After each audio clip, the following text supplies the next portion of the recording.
Awesome. Good afternoon, everybody. I'm delighted to be up here to do something a little bit different this afternoon. So, inspired by the awards given by other organisations to recognise outstanding contributions to conservation and nature, and the wonderful stories and journeys of those that receive those awards, I proposed last year to Emma and Jane that we create such an award to present at our conference to a member of our community who has made an outstanding contribution to peatland conservation and preservation. And we have commissioned, I've been so nervous about this, more nervous than the speech about dropping this. We've commissioned this beautiful bit of art, which is what you can see up on the screen. So I'll present this in a minute.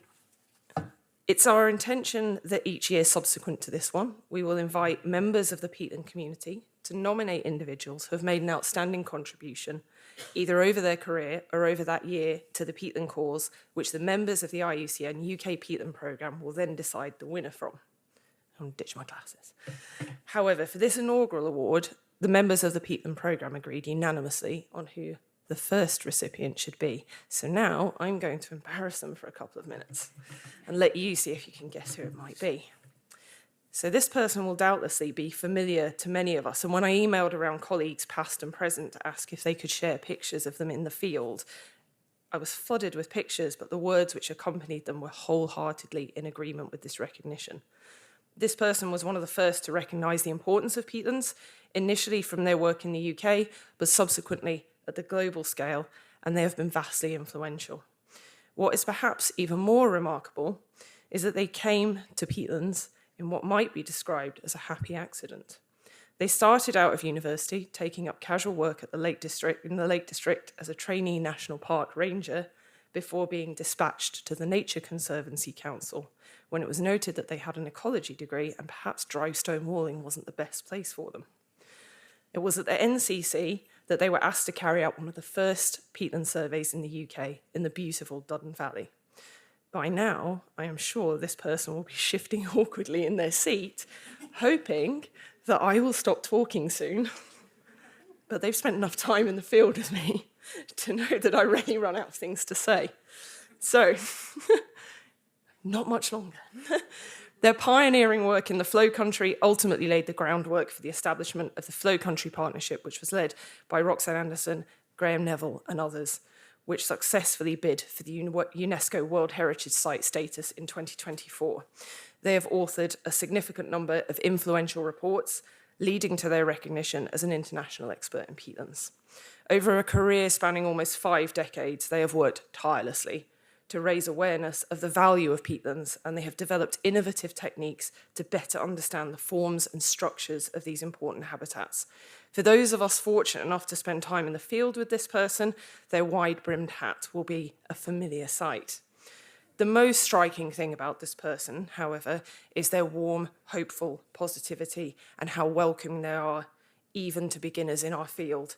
The joy they seem to take in sharing their knowledge and their wealth of knowledge with all, particularly post-field work with a glass of red wine in hand. No doubt this person has been an inspiration to many of us, although would doubtless wince at the suggestion. And by now I'm sure that many of you have worked out who I'm talking about. So without further ado, I would like to present this award, the first Lindsay Award for Peatland Conservation, to Richard Lindsay himself, who will hopefully oblige us with a few words. And I've got a few pictures from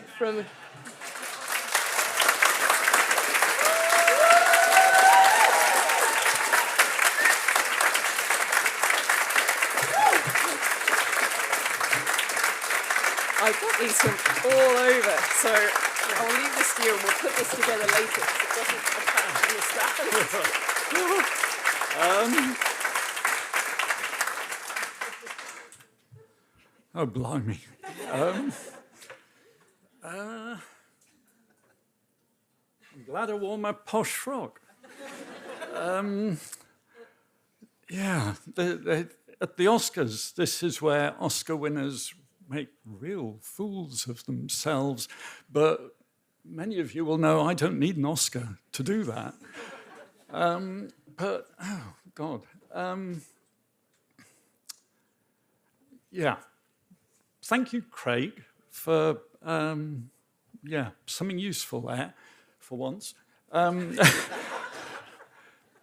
50 years ago, there was a world without Craig Bennett and even Rob Stoneman.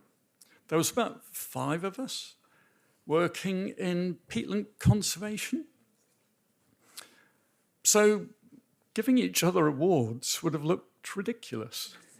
I mean, it was just if you achieved something, it was a case of a pat on the back and a hearty, well done, old chap.